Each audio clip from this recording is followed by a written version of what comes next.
Salut à toi jardinier en herbe. Tu te poses beaucoup de questions sur tes plantes, qu'elles soient petites ou très grandes, ou même sur tes terrariums.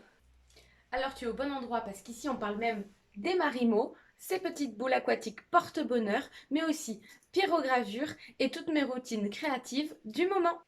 Alors c'est parti pour une nouvelle vidéo. Salut à tous, j'espère que vous allez bien. Aujourd'hui on se retrouve pour une nouvelle vidéo tuto. On va faire un bouquet rond. Alors, pour commencer, vous triez bien votre feuillage et vos fleurs. Vous séparez par catégorie vos fleurs. Là, je reprends tous mes gerberas ensemble. Les roses ensemble. Donc, celles-ci ne sont pas épinées. Nous allons le faire juste après. Pour réaliser ce tuto, en plus des fleurs, il vous faut un sécateur, de quoi enlever les épines de vos roses, un petit couteau de fleuriste, du ruban pour fermer votre bouquet. Si les tiges de vos gerberas ne sont pas déjà tigées avec du fil de fer spécial, vous pouvez vous en munir. Là, pour ce tuto, malheureusement, je n'en ai pas. Je vous montrerai un peu plus tard dans une autre vidéo à quoi ça ressemble. Alors, nous allons déjà commencer par les roses. Enlever déjà les épines.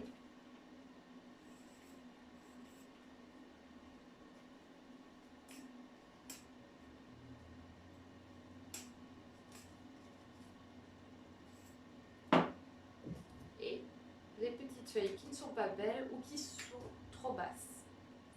Il faut toujours garder son plan de travail propre. Du coup, faites-vous un espace sale et un espace fleurs propres.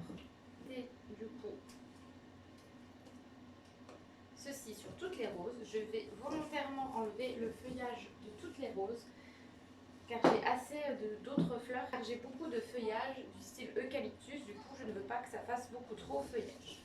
Nous avons fini avec les roses. Maintenant, passons au gerbera. Normalement, le gerbera, s'il n'est pas déjà tigé avec du fil de fer, vous devez le faire pour être sûr que vos gerberas tiennent bien le choc quand vous allez monter votre bouquet. Je n'en ai pas sous la main malheureusement, mais je vous montrerai dans une prochaine vidéo. Si vous en avez, donc c'est du fil de fer très rigide et très fin, vous le plantez juste en dessous, au cœur de la fleur, et vous vrillez légèrement jusqu'au bout du fil de fer, tout simplement. Et maintenant, on va continuer avec les autres fleurs.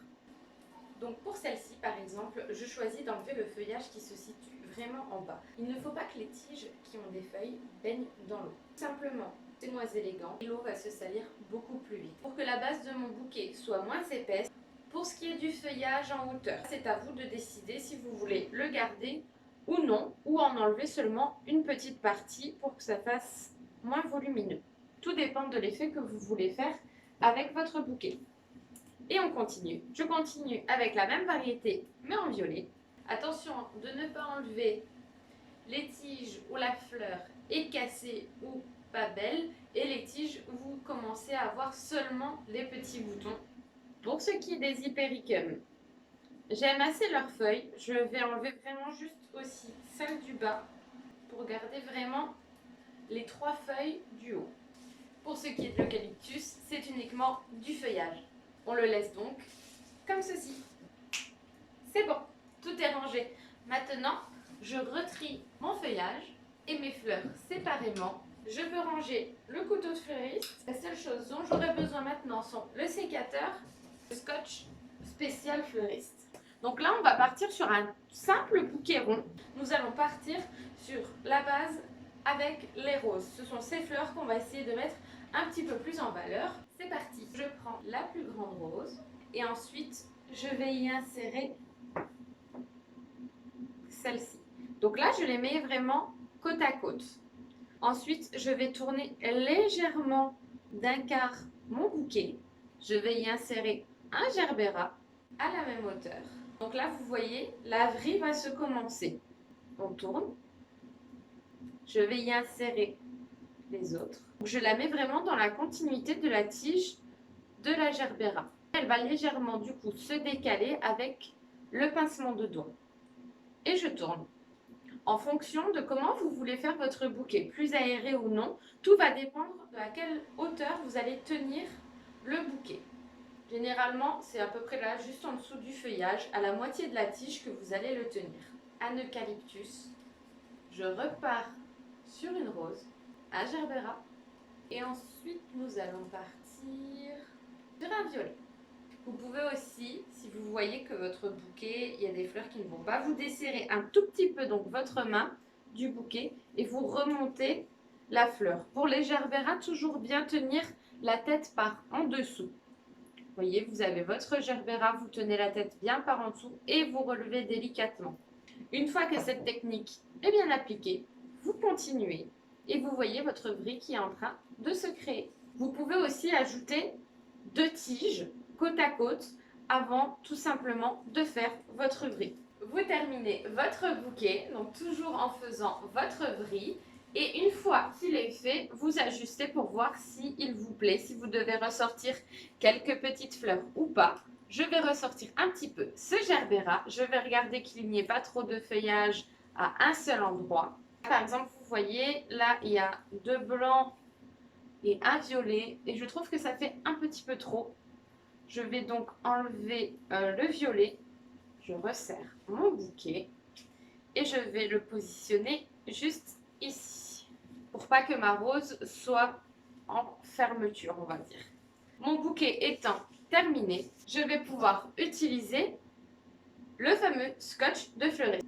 Si vous n'en avez pas, vous prenez simplement une ficelle ou un ruban et ça fera l'affaire.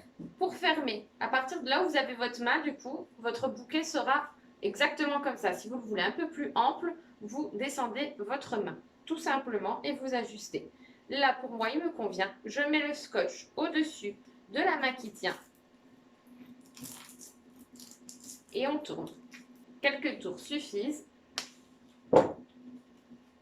Maintenant, il faut simplement couper les tiges. Pour cela, donc, on se met de son sécateur. On regarde aussi, du coup, la base de son bocal ou de son vase. En fait, vous commencez à couper sur une partie et après, vous fiez du coup à cette... Pour avoir un repère, vous le reposez un petit peu. Vous voyez que vous avez des branches qui ne conviennent pas. Pour les tiges les plus tendres, essayez de faire très délicatement. Voilà, le but étant d'avoir une même base. Et ensuite, une fois qu'il est prêt, vous le mettez tout simplement dans votre vase. Et petite astuce pour garder vos fleurs fraîches plus longtemps dans vos vases. Vous mettez de l'eau. Moi personnellement, je prends de l'eau de pluie que je récupère. Et ensuite, vous mettez un petit sachet de sucre. Et vous verrez que vos plantes resteront plus belles plus longtemps. Et n'oubliez pas de checker les prochaines vidéos qui vont sortir ou les anciennes si vous avez des questions par rapport à vos plantes ou si vous avez tout simplement envie de créer.